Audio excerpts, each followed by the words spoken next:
আপনি কি জানেন যে শুধু সারাদিন না খেয়ে থাকলেই তাকে উপবাস বলে না? অনেকেই মনে করি যে শুধু খালি পেট রাখার অর্থই হলো উপবাসের সার্থকতা। অনেকেই মনে করি যে সারাদিন কিছু খাবো না বা কিছু খেয়ে থাকলেই একটু একটু উপবাস করলেই উপবাস হয়ে গেল। কিন্তু শাস্ত্র বলছে এর অর্থ অনেক গভীরে।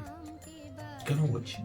কারণ কেনই বা আমরা তাছাড়া এই একাদশীর দিনটিতে উপবাস রাখার বেশি করে গুরুত্ব দিয়েছি? এর পেছনে কি কোনো আধ্যাত্মিক বিজ্ঞান লুকিয়ে রয়েছে? আজকের ভিডিওতে আমরা সম্পূর্ণরূপে আলোচনা করব তত্ত্বগত, বিজ্ঞানগত, শাস্ত্রগত, যে অ্যাকচুয়ালি উপবাস কাকে বলে, আমরা কি করি, কি করা উচিত, বিজ্ঞান কি বলছে। কারণ আমাদের এই চ্যানেলে সম্পূর্ণরূপে শাস্ত্রের বিজ্ঞান ভিত্তিক জিনিসগুলোকে তুলে ধরা হয়। সম্পূর্ণ যদি ভিডিওটা আপনি শুনে নিতে পারেন, তাহলে এতদিন ধরে যে উপবাসের ধ্যান ধারণাগুলো আমাদের চলে আসছিল, সম্পূর্ণরূপে তার অনেকাংশে মনের অনেক কোশ্চেন উত্তর পেয়ে যাবেন। চলুন শুরু করা যাক। আমি ডাক্তার শরৎ কুমার পণ্ডিত, সত্য ধর্ম চ্যানেলে আপনাকে স্বাগত। আজকের এই ভিডিওতে আমরা অনেক দিক নিয়ে আলোচনা করেছি। আমরা এই চ্যানেলও অনেক সময় বিজ্ঞান ভিত্তিক এবং শাস্ত্রকে দুটোকে একসাথে মিলিয়ে চলার চেষ্টা করি, তার গুরু রহস্য বার করার চেষ্টা করি। আজকে সেরকম একটা টপিক নিয়েছি, উপবাস, এবং তার বিজ্ঞান ভিত্তিক, শাস্ত্রতে কেন উপবাস রেখেছে এবং তার বিজ্ঞান কি ভিত্তি আছে। তো আজকে উপবাস বনাম উপোস, অনেক কথাটা শুনবেন যে অনেকে বলে আজ আমরা উপোস রেখেছি। আর এই উপবাস কথাটার কি মানে আছে, তত্ত্বগত বা তাত্ত্বিক পার্থক্য কি? দেখুন, ভিডিও শুরুতেই আমাদের একটি ভুল ধারণা দূর করা প্রয়োজন, যে আমরা অনেক সময় উপাস বা উপোসকে উপবাস বলে মনে করি। কিছু না খেয়ে থাকাকে আমরা উপোস বা উপাস বলতে পারি, কিন্তু উপবাস কখনোই নয়। শাস্ত্রের যে উপবাসের যে টপিকটা আছে, উপবাস, সেটা কিন্তু কখনোই নয়। আমরা যদি এই উপবাসটাকে একটু ভাঙি, তাহলে পাবো উপ এবং বাস।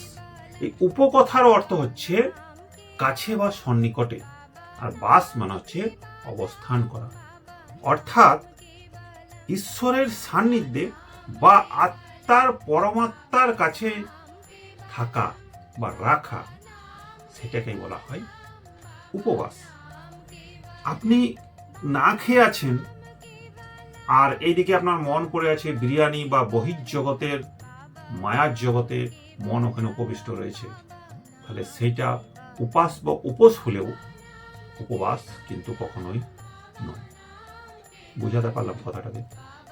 উপোস বা উপাস আর উপবাস সম্পূর্ণ ভিন্ন জিনিস।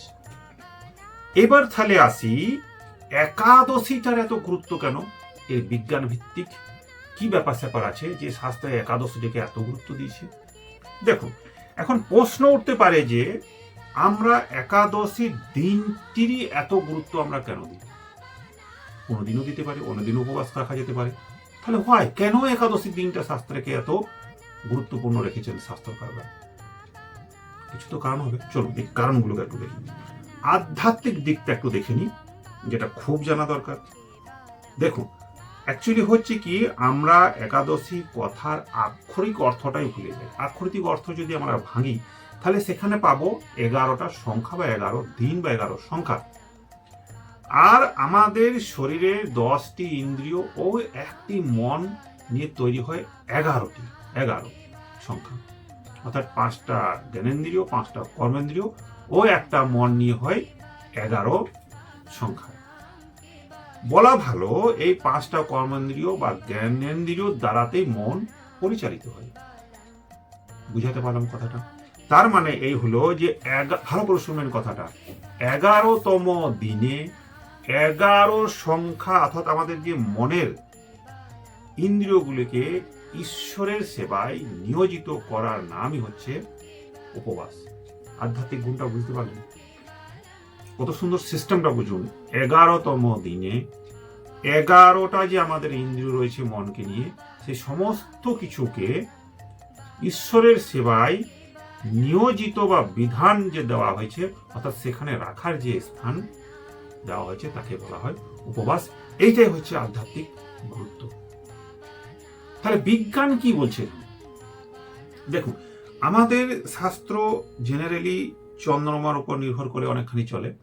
তো সেই চন্দ্রমা অর্থাৎ চাঁদের অবস্থান বুঝতে হবে, চাঁদের অবস্থানের কারণে আমাদের এই যে একাদশী ও পূর্ণিমার সময়ে কি হয়, আমাদের শরীরে তরল পদার্থ যে রয়েছে তার তারতম্য ঘটে, হেরফের ঘটে।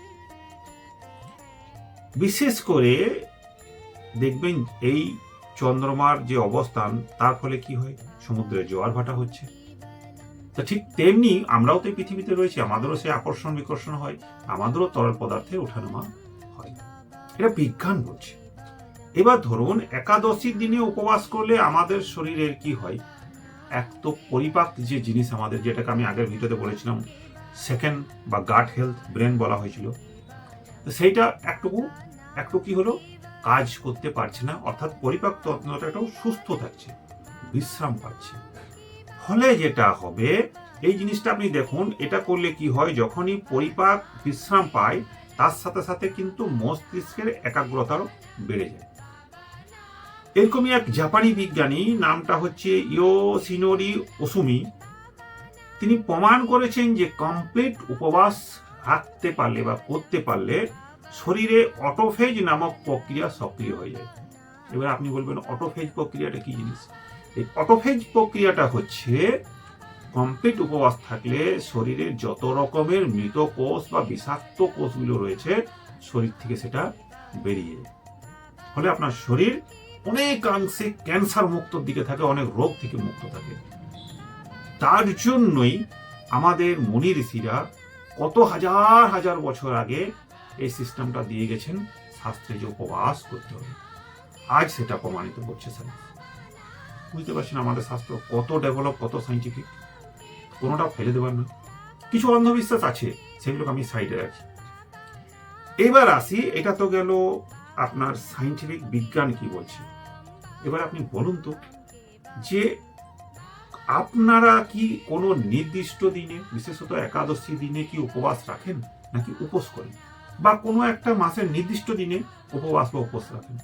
কারণ আপনাদের যে কমেন্টগুলো করেন সেই কমেন্ট থেকে তুলেই পরবর্তীকালে আমরা ভিডিওগুলো আপলোড করার চেষ্টা করি বা ভিডিও বানানোর চেষ্টা করি। আপনারা নিজে বুঝে দেখুন যে এখনো পর্যন্ত আপনারা উপোস করছিলেন নাকি উপবাস করছেন। এবার আসি, তাহলে কিভাবে উপবাস করব? উপবাস করব কি করে? যদি না খাওয়াটাই উপবাস না হয়, উপোস হয়, তাহলে উপবাসটা করবো কি করে? দেখুন, ব্যাপার হচ্ছে যে না খেয়ে থাকাকে উপবাস কখনোই বলে না, সেটা উপোস হতে পারে বা উপাস হতে পারে। তাহলে এই যে একাদশীর দিনে বা কমপ্লিট ফাস্টিং বা উপবাস, এটা কিভাবে হতে পারে? তিনটে পদ্ধতিতে হয়। এক, সেটা হচ্ছে যে খাদ্য সংযম। এই উপবাস কথার অর্থই হচ্ছে খাদ্য সংযমের মাধ্যমে শুরু হয়। সেটা হচ্ছে যে সেই দিনটিতে, যে কোনো দিন হতে পারে, কিন্তু বিশেষ করে একাদশ দিনটা খুবই গুরুত্বপূর্ণ, কারণ আপনাকে বোঝালাম সাইন্টিফিকলি এবং ধার্মিক এর কি কারণ আছে। সেই দিন যদি আপনি উপবাস রাখেন এবং কমপ্লিট উপবাস মানে নির্জলা উপবাস যদি রাখতে পারেন তো সব থেকে ভালো, নইলে একটু আধটু ফলাহার করা যেতে পারে। এটা হচ্ছে খাদ্য সংযম। এবার যেটা হবে বাক সংযম, অর্থাৎ এই দিনটাতে, যেদিনকে আপনি একাদশী রাখছেন, উপবাস করছেন, সেই দিনটাতে যতক্ষণ পারবেন অযথাই কোনো বাক্য ক্ষয় করবেন না, চুপ থাকবেন।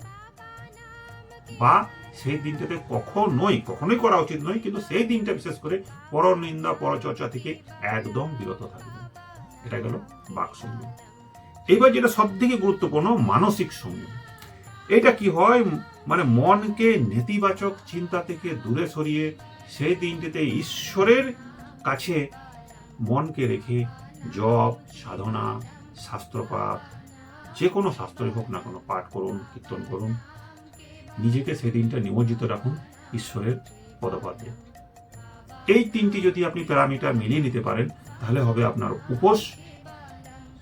উপবাস, নইলে না করতে পারলে শুধুমাত্র উপোস বা উপাস হবে। দেখুন, অ্যাকচুয়ালি কি হচ্ছে, মনে রাখবেন, উপবাস কোনো শারীরিক অর্থাৎ শরীরকে কষ্ট দেওয়ার নাম নয়, বরং বলতে পারেন এই সমস্ত জিনিস মেনে আপনার আত্মাকে আরো বেশি শুদ্ধ করা যায়, আত্মাকে পরমাত্মার দিকে এগিয়ে নিয়ে যাওয়া যায়। যদি ভিডিওটা আপনার ভালো লেগে থাকে তো অবশ্যই সাবস্ক্রাইব করে রাখুন, বন্ধুদের কাছে শেয়ার করুন, তারাও জানতে পারবে বিজ্ঞান ভিত্তিক এই উপবাসের গুরুত্বগুলো। সাথে থাকুন, আর যদি কোনো ভিডিও চাই কোনো বিষয়ে তো অবশ্যই কমেন্টে গিয়ে নিজের তথ্যগত বা কি চাইছেন সেটা অবশ্যই লিখবেন।